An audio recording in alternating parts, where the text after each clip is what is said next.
एक गांव में अली और उसकी छोटी बहन सारा रहते थे। दोनों बहुत ही बहादुर और जिज्ञासु थे। एक दिन जंगल में खेलते समय उन्हें एक पुरानी छिपी हुई गुफा का रास्ता मिला। क्या ये गुफा जादुई हो सकती है? चलो, हमें देखना चाहिए कि अंदर क्या है। गुफा के अंदर घना अंधेरा और गहरी शांति थी, लेकिन अली को महसूस हो रहा था कि यहाँ कुछ खास छिपा हुआ है। सारा, हमें संभल कर चलना चाहिए। अली ने उसे समझाया। वे दोनों धीरे धीरे आगे बढ़ने लगे। अचानक गुफा के अंदर एक अजीब सी रोशनी दिखाई दी। ये रोशनी कहाँ से आ रही है? सारा ने हैरानी से पूछा। अली ने करीब जाकर देखा तो एक पुराना संदूक रखा हुआ था। संदूक? इसके अंदर क्या हो सकता है? जैसे ही उन्होंने संदूक का ढक्कन खोला, चारों ओर तेज रोशनी फैल गई और एक जादुई नक्शा बाहर आया। ये तो किसी खजाने का नक्शा लगता है। लेकिन खजाना कहाँ है? अली ने सोचा।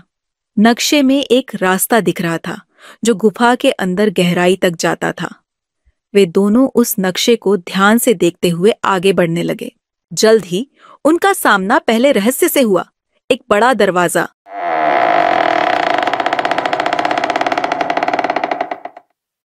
जिस पर लिखा था, सिर्फ बहादुर ही आगे बढ़ सकते हैं।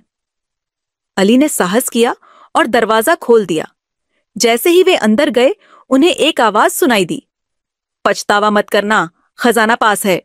वे आगे बढ़ते गए और उनके सामने एक बड़ी दीवार आई जिस पर कई जानवरों की तस्वीरें बनी थीं।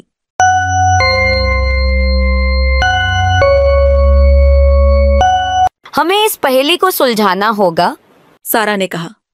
दीवार पर लिखा था कि केवल वही जानवर चुनो जो सबसे बहादुर हो। अली ने तुरंत शेर पर हाथ रखा और दीवार गायब हो गई।